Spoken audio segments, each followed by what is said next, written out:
A pergunta é: o que é apócrifo? O que é os livros canônicos? Muitas perguntas têm sido feitas e muitas questões têm sido levantadas quanto aos livros apócrifos. Os católicos chegam a afirmar que a Bíblia usada pelos protestantes é incompleta e falha, por faltar nela os livros apócrifos. Muitos dos evangelhos, por sua vez, perguntam: por que a nossa Bíblia não contém os livros apócrifos?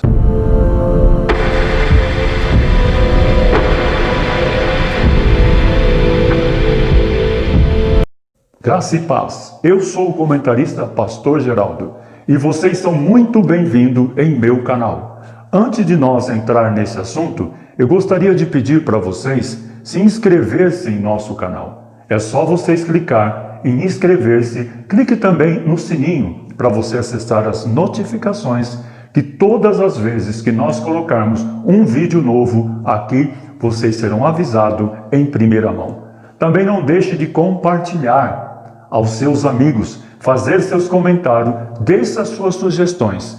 Se vocês gostaram ou se também não gostaram, faça seus comentários, deixe as suas opiniões, porque isto é muito importante para nós. Empregamos aqui o termo apócrifo, num sentido restrito, forçando mesmo o significado original da palavra e pondo de parte o caráter de certos escritos, aos quais o dito termo se aplicava. A palavra apócrifa literalmente significa oculto, porém no decorrer dos tempos e em razão do uso, o termo já não tem o mesmo sentido de oculto, mas de espúrio, isto é, não puro. No tempo da Reforma, o termo apócrifo foi definitivamente aplicado aos livros contidos na Vulgata, que não fazia parte do cânon hebraico. Sua significação oposta ao termo canônico acarretou para aqueles livros o desprezo que se sentia pela literatura apocalíptica e oculta, tanto judaica como cristã. O número de livros apócrifos vai muito além daqueles que a Bíblia Católica contém. Porém, para que o vídeo não fique muito longo, citaremos apenas os que forem aprovados pela Igreja Católica no Concílio de Trento em 1546. Destes, mais da metade são inseridos nas Bíblias de edição católica. Alguns desses livros são também inseridos em Bíblias de editora protestante, para estudo e investigação da crítica textual e devido ao seu relativo valor histórico. Os apócrifos consistem de livros assim chamados e de acréscimo a livros canônicos.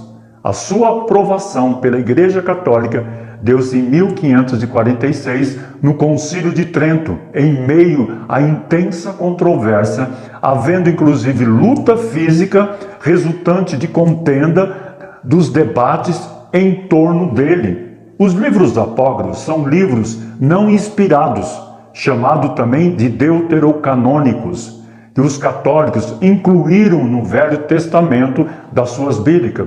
Porque sabemos que o Velho Testamento ele foi dado a quem? Foi dado ao povo de Israel, no Monte Sinai, pelo próprio Deus que antecede em muitos séculos a Igreja Católica. E as Bíblias dos judeus não têm tais livros.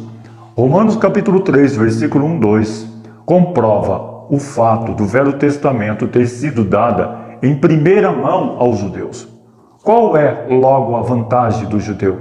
Ou qual a utilidade da circuncisão? Muita, em todas as maneiras. Por quê? Porque, primeiramente, as palavras de Deus lhe foram confiadas. É muito grave acrescentar ou retirar porções da Escritura. A própria Bíblia adverte. A Bíblia vai dizer, em Deuteronômio, capítulo 4, versículo 2, ela fala assim: não acrescentareis a palavra que vos mando, nem diminuireis dela, para que guardais os mandamentos do Senhor vosso Deus, que eu vos mando. Deuteronômio, capítulo 12, versículo 32. Tudo o que eu vos ordeno, observareis, nada lhe acrescentais, nem diminuirás. Provérbios capítulo 30, versículo 6. Nada acrescenteis às suas palavras, para que não te repreenda e sejas achado mentiroso. Mateus capítulo 15, versículo 6. E assim, foi o próprio Jesus que falou, e assim vocês estão invalidando pela vossa tradição o mandamento de Deus.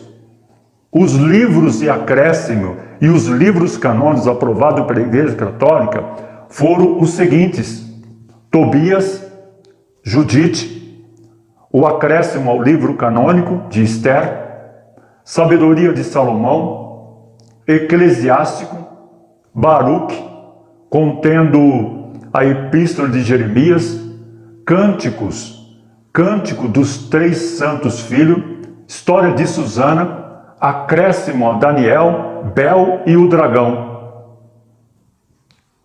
1 Macabeus, 2 Macabeus, com os acréscimos do livro de Daniel, capítulo 13 e capítulo 14, e mais 1 e 2 Esdras, e mais a oração de Manassés, eram 14 os principais apócrifos do Antigo Testamento. Destes, os não reconhecidos pelo Concílio de Trento foi 1 e 2 Esdras e a oração de Manassés. As Bíblias católicas, como por exemplo Mato Soares, inserem geralmente 11 desses apócrifos, os quais uns são livros completos e outros são acréscimo a livros canônicos. Por quê? Porque esses livros são considerados apócrifos e não canônicos? A resposta é óbvia. É que eles não suportam uma prova de canonicidade. Mas o que é canônico? O que é canônico? A Escritura Sagrada recebe o título de Bíblia, palavra grega que significa livros, por ela reunir um conjunto de livros inspirados, chamado livros canônicos. Canão bíblico, o que é? Canão é uma palavra latina que significa modelo. O termo latino é derivado do grego canon, de cana, instrumento de medida usado nos tempos bíblicos no lugar do nosso metro hoje. O cânon bíblico, portanto, é a lista de livros inspirados por Deus, que formam a Bíblia, os quais dão testemunho autorizado da revelação de Deus, servindo como norma de procedimento cristão e como critério ou régua através dos quais se mede e julga correto e justo um pensamento ou doutrina. A Bíblia vai dizer em Gálatas capítulo 6, versículo 16: e a todos quanto andarem conforme esta regra, paz e misericórdia sobre ele e sobre Israel de Deus. 2 Timóteo 3,16: pois toda a Escritura é inspirada por Deus e é útil para ensinar a verdade, condenar o erro, corrigir as faltas e ensinar a maneira certa de viver. A pergunta é: por que os livros apócrifos não podem ser considerados canônicos? Esses 11 livros. Porque eles nunca fizeram parte do canão hebraico. Eles nunca foram citados no Antigo Testamento. Joséfo, o historiador judeu, os omite em seus escritos. Eles ensinam e apoiam doutrinas que são contrárias às escrituras em geral. Como literatura, não passa de mitos e lendas. Em geral, seu nível espiritual e moral deixa muito a desejar. Jesus não cita ele em seus ensinos. Os apóstolos e escritores dos evangelhos, das epístolas e de Apocalipse não se referem a eles nos seus escritos. Os famosos pais da igreja primitiva não se reportaram a eles como fonte inspirada dos seus ensinos. Eles foram escritos muito tempo depois de encerrado o cânon do Antigo Testamento. O uso e opinião da Igreja Católica acerca da posição dos apócrifos no cânon era um tanto diversificada, e até o século XVI, quando por decreto de Concílio de Trento, 11 deles, como já comentei, passaram a fazer parte das Bíblias de edição romana. Nem todas as igrejas têm a mesma opinião quanto ao valor dos apócrifos. A Igreja Reformada, por exemplo, sempre considerou os livros canônicos como de valor para exemplo de vida e instrução de costumes, ainda que sem autoridade em matéria de fé. Que Deus abençoe a todos aqueles que assistiram este vídeo até o fim e que te dê muita saúde e prosperidade em nome de Jesus.